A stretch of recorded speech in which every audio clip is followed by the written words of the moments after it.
кишвар. Нархи гази моеъ дар Тоҷикистон боз ҳам боло рафт. Айни замон 1 литри ин маводи суғ дар нуқтаҳои фурӯшии судишвории Душанбе аз 4 сомону 30 дирам то 4 сомониву 50 дирам нарх дорад.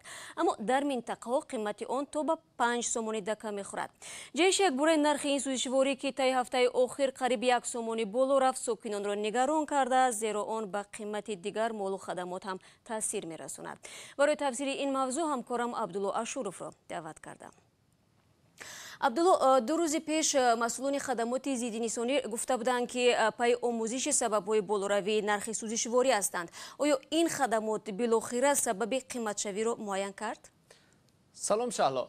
ин хадамот дар мавриди гароншавии нархи гази моеъ ва сӯзишвории нафтӣ ҳанӯз чизе баёнияе нашр накардааст. Аммо пас аз тамосҳои ба такрори мо як масъули ин хадамот гуфт сабаби аслии гароншавии гази моеъ боло рафтани ин сӯзишворӣ дар Қазоқистон аст. Дар раёсати хадамоти зидди инҳисории Тоҷикистон дар вилояти Суғд ки бахши аъзами гази моеъ аз тариқи ин минтақа ба кишвар ворид мешавад, гуфтанд ширкатҳои қазоқистонӣ нархи 1 тонна гази моеъро аз $384 қаблӣ то $578 боло бурданд.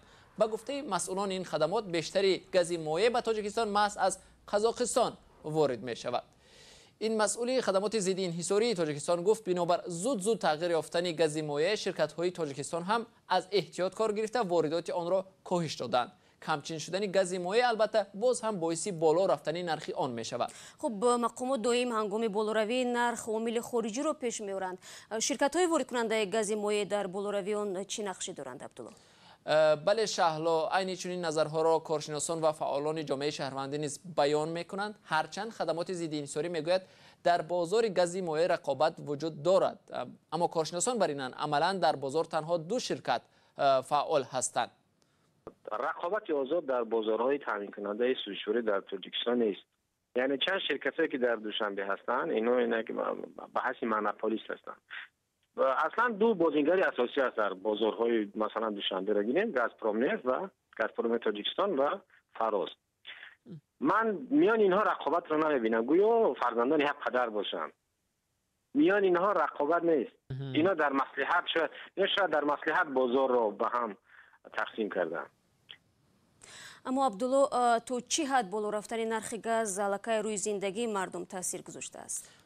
Шаҳрло айни ҳол беш аз 60% нақлиёт дар Тоҷикистон аз гази моеъ истифода мекунанд. аз ин рӯ таъсири он хеле зиёд аст, чун дар нисбати бензину солярка нархи он каме арзон аст.